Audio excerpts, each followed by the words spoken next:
The NFL is horrified of this. We have some big news out of the Texans' offensive line and how everyone's talking about how there's been issues, but the Texans have no worries. This is going to be an offensive line that is underlooked, and everyone's like, they didn't address the positions in need. Nick Caserio says otherwise, and Tytus Howard believes it the most. Welcome to Texans Digest. We're going to break down the entire offensive line and pretty much Tytus Howard and his leadership role that he's taking on. But first, if you're new to the channel, 77% of you are not subscribed. Hit that sub button to stay up to date with all the latest Texans news. I want to start off with something right here because here's the thing. The Texans' biggest question, yes, it has been the offensive line. But one of the major things is the fact that they've addressed all the positions that they have. So the amount of comments that have come outside of the press, I know a lot of people are probably tired of hearing it. The Texans don't have an offensive line, especially Texans fans, because we know that the positions have been filled. However, this comment right here I cannot get over. The Texans might not get so lucky for a third straight AFC South title. That is blasphemy. I am sorry. Yes, they might not have had the best season last year, but were they the best team in the AFC South by far? Yes. Stroud's rookie year, were they the best team? Yes. Now let's break down this comment right here. I know it's a little bit out there, but like, how are the Texans not going to get lucky? Yes, last year you could say they might have got lucky, but let's actually look at the contenders that they have to face. The Colts with Daniel Jones. Anthony Richardson has a shoulder problem. Are we really scared of Daniel Jones? The Colts defense is not very good. What are the Colts wide receivers? Michael Pittman Jr., Alec Pierce, Adonai Mitchell. What are we looking at? And then you had the Titans with a rookie quarterback in Cam Ward, who does not have arguably a very good offensive line, does not have the best defense. What team is going to be competitive? Jacksonville? That's probably the only team I'll give it to you because Liam Cohen might actually cook something up for the offense. But the Jaguars' defense is solid. It's not terrible. It's pretty good on the up front, on the front seven. But their secondary is still a little bit questionable. Yes, Travis Hunter is going to be a problem. But the division's going to come down to Houston or Jacksonville. And it might be 1-2 games apart. But I'm confident Houston's going to have a double-digit win season. And let me know your thoughts in the comments about this right here because I don't think anything's possible to say that the Texans aren't going to win the division. This is one of the easiest divisions in football, at least over the past few years. It was a very competitive division once before, and I do believe it will get to that point again. And I know that has nothing to do with the video, but the fact that the Texans' offensive line struggles have been talked about is really irritating. And the biggest thing is after the draft, Nick Caserio actually was mentioning the offensive line and the type of players that are on the team, because you look at it, and it actually might go to say that some players could be moving around. Yeah, we'll look at what the opportunities are. I mean, again, offensive linemen come in different sizes. You have guards only, you have center only, you have tackle only, you have tackles that can play guard that can play tackle. So, I mean, like honestly, like the more you can prove, like we talked about, like Tytus never played guard before. So, and we didn't know how good he was going to be until he went in there. And honestly, he played at a pretty competitive level. So, I mean, there's no like list that says we need to go find a guard like we talked about last night. I mean, if someone can tell me like what a need is or what drafting for need or what finding a specific player. I mean, if you play one spot, you better be really good at it. If you play multiple spots, it creates more opportunities for you. And we'll put the 5 best guys out there like whenever we need to play in September. So looking at it, it could be said that the Texans go a little bit off script. They drafted Ariante Ursary. There was a little bit of question marks as to why we didn't draft a guard. And realistically, there are a lot of players that can rotate through. Ursary could be a better left tackle than he is a guard. Robinson could be a better guard or than a tackle. We don't know what could happen, right? But the biggest thing here is look at Cam Robinson playing guard on the Vikings. Didn't necessarily work out.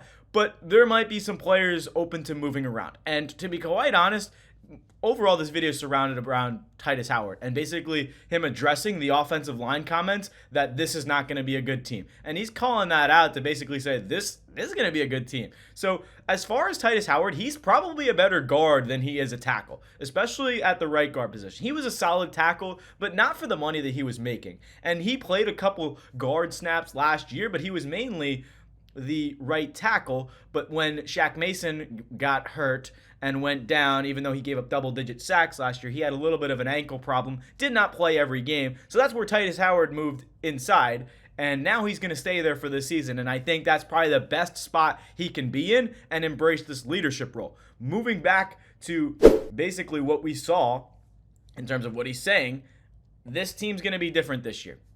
And I'll go start here, but we've got a chip on our shoulders, and this is him basically making comments to all the rumors and all the, annoying analysts saying the Texans don't have a good offensive line. I'm sure everyone's hearing that noise if you're a part of the Texans fan, but everything that I'm hearing, it's the Texans don't have this, they don't have that on the offensive line. And yes, we know this was the second most sacked team in football last year, but the players that have been bad last year are gone. Shaq Mason's gone.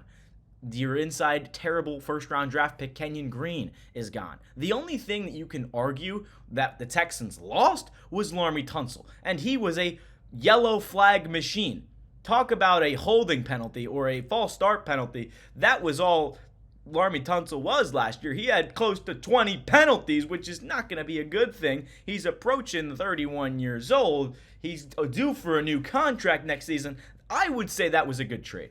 As far as this right here, this is probably your best offensive lineman on your team. Tytus Howard is embracing this role, and he's saying this is going to be a different team. Talk about how he's getting more reps at guard. He loves it, and now he's going to embrace this leadership role in terms of looking at how this is a good, different team with Cole Popovich as the offensive line coach. And realistically, this is awesome stuff to hear, especially when you have Tytus Howard being this leadership kind of player. And yes, last year probably wasn't, it was solid, but there was a couple things he could have done better. Right tackle, he had 4 sacks given up, not a lot of penalties, but he was rock solid. I mean, that's all you can ask for. But he came into camp, he is in shape, he's ready to rock, he's embracing leadership, he's saying how it is, and the comments that Nick Caserio is saying about how this team is going to put the 5 best guys out there, that is even better to look at the fact that you have so many different guys you can rotate in. Trent Brown, Cam Robinson, more veterans, but Blake Fisher, Ariante Ursary, young guys. Blake Fisher, a second-round draft pick. Ursary, second-round draft pick out of Minnesota. I mean, this could be a good spot here because if Ursary moves inside to left guard, to be completely honest, I think he should start over Cam Robinson because we need a blindside tackle, and Cam Robinson is not a very good blindside tackle. But you don't want to just put your rookies out there because they could be made very foolish, and that's definitely, you want to have them coached up by the veterans, which is why I love what Nick Caserio has done this year. Let me know your thoughts, because this is such a crucial part of what the Texans have to do, and it's coach up the younger guys, right? And I think Cole Popovich has kind of done a good job in terms of being able to send the right kind of message, and what Tytus Howard, now probably the best, like we said, best guard, best tackle/guard, and that's probably the best offensive linemen you can have, is players that are willing to move inside. Cam Robinson, he's probably willing to move around, but he's not the best at guard as he is tackle. Same thing with Howard. He might not be the best tackle, but he's probably a better guard. So it's just looking at this room, and to think that Tytus Howard is confident that this team is nasty, especially the offensive line room, that's a good sign. And from everyone else saying that, and I don't want to say everyone because it's pretty a general gross statement, but when you look at majority of the analysts and NFL people saying that this is what's wrong with the Texans, I'm done with the offensive line comments. The Texans got rid of players that did not play well last year, and they brought in veterans. Yes, they weren't the best veterans, but they drafted a tackle for the future in your future blindside tackle. You have Blake Fisher, who wasn't the best last year, but he got thrown into the fire. He figured things out, and he's probably going to be better in his second year with a year under his belt, understanding how the league works. I mean, that was the same thing with Tytus Howard when he was a first-round pick back in his time. But the biggest thing here is give these guys time. And I think when you give this group a time to work together, especially this offseason, it's going to be a better offensive line than expected. And I say that because there's been so many comments just saying this team is not great. Tytus Howard was asked about the toxic culture and how offseason last year was almost dismissed. But realistically, I don't even know where that came from. Just saying like Tytus did. They didn't have a toxic group. Players are probably going to say that regardless, even if there was bad blood in the locker room. I don't think Tytus Howard And I don't know what happened, but Laremy Tunsil definitely wasn't the best leader in terms of having that C on his chest. I love Howard so much more as a leader than Tunsil, but that's besides the point. I don't think anything was toxic last year. There was definitely a few players that did not belong, like Shaq Mason playing a little bit past his prime, or maybe he was playing through an injury. I don't know what happened, but the fact of the matter is he gave up double-digit sacks. That cannot happen if you're playing right guard position. You don't even want to give up high single-digit numbers, right? You want to give 5 or less sacks throughout 600 snaps or whatever you play throughout the season. So it's going to be a lot of difficult situations in terms of how this works, but it's going to be a fun season, and I can't really wait to see how that's going to go, because this is going to be a team that's going to be fun to watch. And not only the offensive line being kind of overlooked, I think Tytus Howard is going to be a reason to why this offensive line thrives, because they're very good communicative, and Howard can coach up some of the younger guys, right? I mean, even if he's a playing guard, but he sees something that's going wrong at the tackle position, this is what team effort is for. Even in the J.J. Watt video yesterday, the other day, we were talking about how, or at least Watt was talking about how those are the best moments, is when you're on the field, when you're talking with your buddies, when you're going through practice drills and you're coaching, you're going through all of the offensive style plays. That's what is going to be make or break for the offensive line this season. And I think it's already better than it was last year. I think a lot of people can agree with me, but I'm done with the Texans don't have a good offensive line comments, because it really is not true. But the biggest thing here is, what is this tackle room going to look like, right? Because it's a tough situation. I mean, let's take a look at it. Left tackle, you got Cam Robinson and Ariante Ursary. Ursary, the rookie, I don't expect him to be flushed out in the play right away, but he can give him 4 or 5 weeks. I think he'll take over midway through the season, because Cam Robinson is not going to be the answer. Yes, the offensive line's going to have its problems, but I think CJ Stroud will at least have 5 seconds to get rid of the football, unless Cam Robinson is just burnt by like Myles Garrett or Micah Parsons or some crazy player that Cam Robinson cannot block. Laken Tomlinson inside, behind is Drew Scruggs to back him up. Scruggs can also play center. He did it at Penn State, but left guard, Laken Tomlinson, he's 33 years old. He's a veteran. He can fill up the void. Yes, he gave up around 7 sacks last year. Not a great number, but I think in an offensive line like this, they can do better together. Jake Andrews, Jarrett Patterson. I'm pretty sure Patterson is going to be the starting center, and I don't have a problem with that. Tytus Howard at right guard. And then what I find is very interesting is Blake Fisher is at right tackle, and I think that's a little bit of a question mark, just because we don't know how he's going to look in his second year. Did he learn throughout the offseason? Is he going to look, embarrassed? That's my biggest concern, is Blake Fisher on the right side. I do like that they got Trent Brown. It's just, is it a healthy Trent Brown, or is it a washed Trent Brown? Because Trent Brown is good when he's healthy, but now with all these injuries, he's getting older. Is he somebody that you want to put out there for week 1? That's a good question.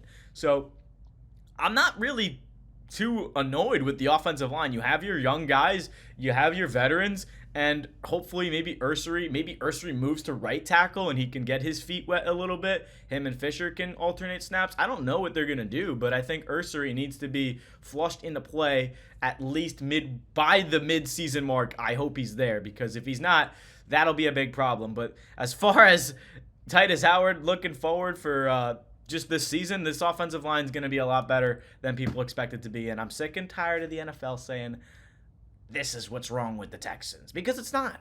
The offensive line is fine, and the fact that Caserio said he's going to put the 5 best guys out there, I know he's not the coach, but that's what DeMeco is going to... I mean, DeMeco doesn't really... I don't know. I feel like DeMeco doesn't necessarily have a say in the offense, because that's more Gerard Johnson and Nick Caley's jurisdiction, but I feel like he's still going to be the head coach, and he's still going to, get in there, speak his mind, because that's just the classic DeMeco Ryans way. So,